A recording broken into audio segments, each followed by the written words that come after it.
पुण्यातील प्रसिद्ध बांधकाम व्यावसायिक आणि कंत्राटदार खलील शेख यांनी गुलटेकडी भागातील आपल्या राहत्या घरी गळफास लावून आत्महत्या केली आहे।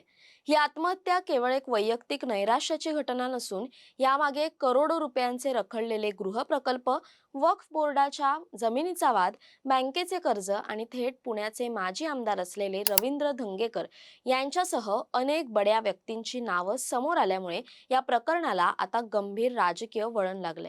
खलील शेख यांनी आत्महत्येपूर्वी एक अत्यंत धक्कादायक व्हिडिओ रेकॉर्ड केला होता आणि एक सुसाईड नोट देखील मागे ठेवली आहे। या पुराव्यांच्या आधारे पुणे पोलिसांनी थेट माजी आमदार रवींद्र धंगेकर, त्यांच्या पत्नी प्रतिभा धंगेकर, मनसेचे माजी नगरसेवक बाळा शेडगे यांच्यासह तब्बल 14 जणांवर आत्महत्येस प्रवृत्त केल्याचा गुन्हा दाखल केला आहे। या संपूर्ण प्रकरणाची पार्श्वभूमी काय आहे, खलील शेख यांनी व्हिडिओमध्ये केलेले गंभीर आरोप काय आहेत आणि यावर रवींद्र धंगेकर यांनी काय स्पष्टीकरण दिलंय तेच आपण या व्हिडिओच्या माध्यमातून समजून घेणार आहोत। नमस्कार, मी संचारी आकेरकर आणि आपण पाहताय टाइम महाराष्ट्र। या संपूर्ण प्रकरणाची पाळंमुळं समजून घेण्यासाठी आपल्याला पुण्यातील रविवार पेठ भागात असलेल्या एका विशिष्ट बांधकाम प्रकल्पाकडे जावं लागेल। पुण्यातील लक्ष्मी रस्त्यावरील वक्फ बोर्डाच्या मालकीच्या एका जमिनीवर एक मोठा व्यावसायिक आणि निवासी प्रकल्प उभारण्यासाठी उत्कर्ष असोसिएट्स नावाची भागीदारी संस्था स्थापन करण्यात आली होती। या कंपनीमध्ये प्रामुख्याने 5 ते 6 भागीदार होते, ज्यामध्ये खलील शेख यांच्यासह माजी आमदार रवींद्र धंगेकर यांच्या पत्नी प्रतिभा धंगेकर, मनसेचे माजी नगरसेवक बाळा शेडगे यांच्या पत्नी वर्षा शेडगे, सुनील आहेर यांचा मुलगा, हमीद शेख यांचा मुलगा आणि रघु गावडे यांचा समावेश होता। या प्रकल्पासाठी भागीदारांनी बँकांकडून कोट्यावधी रुपयांची कर्ज घेतली होती आणि सुरुवातीला बांधकाम सुरळीत सुरू होतं। मात्र काही कालावधीनंतर वक्फ बोर्डाकडून या जागेच्या मालकी हक्काबाबत आक्षेप घेण्यात आला आणि या बांधकामाला कायदेशीर स्थगिती देण्यात आली। वक्फ बोर्डाच्या स्थगितीनंतर हे प्रकरण न्यायालयात पोहोचलं आणि संपूर्ण काम ठप्प झालं। काम रखडल्यामुळे बँकेचे व्याज वाढत गेलं, गुंतवणूक अडकली आणि सर्वच भागीदार आर्थिक संकटात सापडले। यातूनच खलील शेख यांच्यावर कर्जाचा प्रचंड डोंगर उभा राहिला आणि ते मानसिक तणावाखाली आले। आत्महत्या करण्यापूर्वी 65 वर्षीय खलील शेख यांनी आपल्या मोबाईल फोनवर 4 अत्यंत महत्त्वाचे व्हिडिओ रेकॉर्ड केले। या व्हिडिओमध्ये त्यांनी आपल्या मृत्यूला कोण कारणीभूत आहे याचे अत्यंत स्पष्ट आणि धक्कादायक तपशील दिलेत। ते व्हिडिओमध्ये काय म्हणाले तो व्हिडिओ आपण पाहूया। उत्कर्षा कंपनी, याचे पार्टनर दंगेकरची मिसेस, बाळासाहेब शेडगेची मिसेस, सुनील आहेरचा मुलगा, हमीद शेखचा मुलगा आणि रघु गौडा हे स्वतः पार्टनर आहेत। पर माझं यांची एक बिल घेतलेलं आहे, त्याचे बिलाचं पेमेंट आहे 20 लाख रुपये, तो दिले नाही आणि 2 बिलं यांनी घेतलेले नाहीत, असे त्या 2 बिलाचं पेमेंट आहे 15-15 30 लाख रुपये, असे यांच्याकडून टोटल येणं आहे 50 लाख रुपये।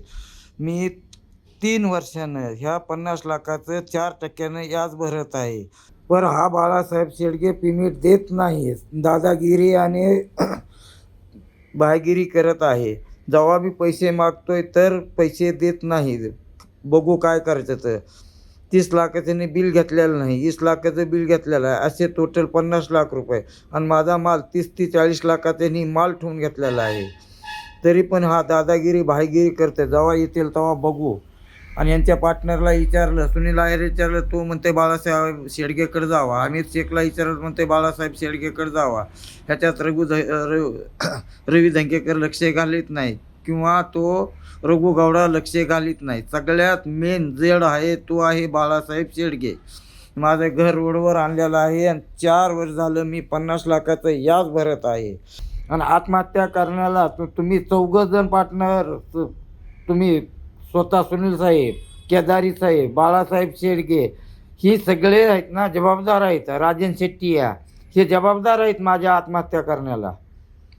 का तर तुमच्याकडून पैसे मला 2-2.5 करोड येणं आहे, मार्केटमध्ये 1.25 करोड देणं आहे, तरी मी याच भरतो 4% आणि लोकांचे हातापाय पडतोय प्रत्येक महिन्यात। तुम्ही असे जर चुकीचे कामं केले तर भविष्यात तुमचे लेकरं बाळ किंवा तुम्ही पण तुम्ही काम देताना फक्त तुम्ही स्वतः बोलत होता। त्याच्यानंतर हा शुभम कुटुळाला झक मारायला, शुभमला अक्कल आहे का, शुभम याच्या आहे का अग्रिमेंट करायला, सरळ म्हणतंय की माझ्या ह्याला 0 किंमत आहे।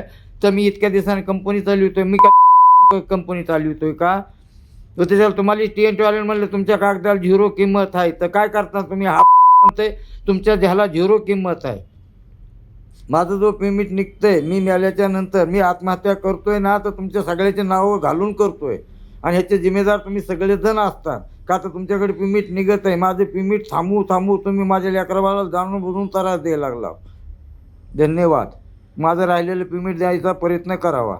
या गंभीर आरोपानंतर आणि गुन्हा दाखल झाल्यानंतर माजी आमदार रवींद्र धंगेकर यांनी माध्यमांसमोर येत काही माध्यमांना आपली आणि आपल्या कुटुंबाची बाजू स्पष्ट केली आहे.